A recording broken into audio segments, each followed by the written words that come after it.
আমাদের তিনজন বক্তা সুন্নিয়তের রণবীর আল্লামা মুফতি আলাউদ্দিন জিহাদি সাহেব, আল্লামা মুফতি হাসানুর রহমান হুসাইন নকশবন্দি সাহেব, আল্লামা গাজী মাওলানা তামিম বিল্লাহ কাদরি সাহেব, তিনারা ফিলিস্তিনের জমিনে তিনারা সফর করেছেন। আলহামদুলিল্লাহ বলেন, আর জবান খুলে বলেন আলহামদুলিল্লাহ। তিনারা ফিলিস্তিনের জমিনের মধ্যে অবস্থান করেছেন। বাইতুল মুকাদ্দাস তিনারা দেখতেছেন সশরীরের মধ্যে। অথচ বাংলাদেশের মধ্যে কিছু সোশ্যাল মিডিয়ার মধ্যে আমরা দেখতে পেরেছি বাইতুল মুকাদ্দাস নাকি ইসরাইল ধ্বংস করে দিয়েছে। কথা বলেন ঠিক কিনা? আমরা দেখতে পেরেছি বাইতুল মুকাদ্দাস নাকি ইসরাইল ধ্বংস করে দিয়েছে। এই ধ্বংসাত্মক এই বাইতুল মুকাদ্দাসের এই এডিটিং করা এই ছবিটা দিয়ে দেখা যায় বাংলার জমিনের মধ্যে অনেক দেখা যায় ওয়াবি খারিজি লামাজাবি, তারা দেখা যায় এই ছবিটা বিকৃত করে সোশ্যাল মিডিয়াতে দিয়ে অনেক টাকা উপার্জন করতেছে। নাউজুবিল্লাহ বলেন না?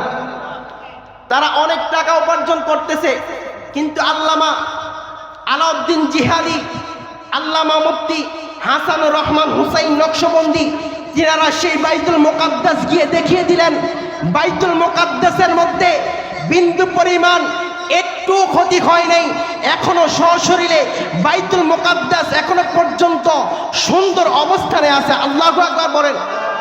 অথচ বাংলাদেশের মধ্যে কিছু ওহাবি লামাজাবি খারিজি তারা বলতেছে বাইতুল মুকাদ্দাস ইসরাইল ধ্বংস করে দিয়েছে। এই কথা বলে বলে তারা সোশ্যাল মিডিয়ার মধ্যে তারা বিকৃত করে তারা অনেকের কাছে কালেকশন করতেছে, অনেকের কাছে টাকা যাচ্ছে, তারা ফিলিস্তিন গিয়ে তাদেরকে সাপোর্ট করবে, তাদেরকে দান করবে। কিন্তু যখন বাইতুল মুকাদ্দাস গিয়ে আল্লামা মুফতি আলাউদ্দিন জিহাদি যখন মূল ফটোটা দেখিয়ে দিলেন, ভিডিও লাইভের মধ্যে দেখিয়ে দিলেন আসলে না, বাইতুল মুকাদ্দাস এখনো পর্যন্ত ধ্বংস হয় নাই।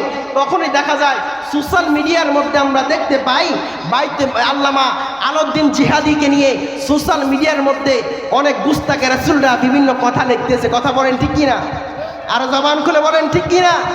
এদের কথা হচ্ছে এরা তো খারাপ একটা ছবি দিয়ে এরা বলতেছে মুসলমানদের প্রথম কিবলা বাইতুল মুকাদ্দাস। কথা বলেন ঠিক কিনা?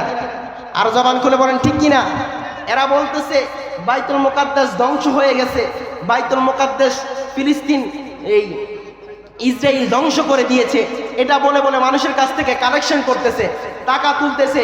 আর যেই মাত্র যখন মুফতি আলাউদ্দিন জিহাদি গিয়ে সেখানে গিয়ে লাইভের মাধ্যমে দেখিয়ে দিল না আপনার বাইতুল মুকাদ্দাস ধ্বংস হয় নাই, তখন তাদের কালেকশন করাটা এটা বন্ধ হয়ে গেছে।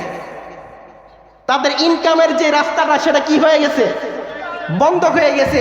তখনই আল্লামা মুফতি আলাউদ্দিন জিহাদির বিরুদ্ধে, মাওলানা গাজী তামিম বিল্লাহর বিরুদ্ধে তারা আচরণ করা, বিভিন্ন ফেসবুকে লেখালেখি করা শুরু করে দিয়েছে। বলতেছে তারা যে ফিলিস্তিন গেছে তারা কি এর মধ্যে যুদ্ধ করবে? বলেন তারা কি যুদ্ধ করতে গেছে? তিনাদের সাথে 29 জনের কাফেলা রয়েছে। তিনারা 29 জন তিনারা সেখানে সফরে গিয়েছেন। শুধু বাইতুল মুকাদ্দাস সফরে গিয়েছেন শুধু তাই নয়, তিনারা মিশর সফর করবেন, তিনারা কারবালার ময়দানে সফর করবেন।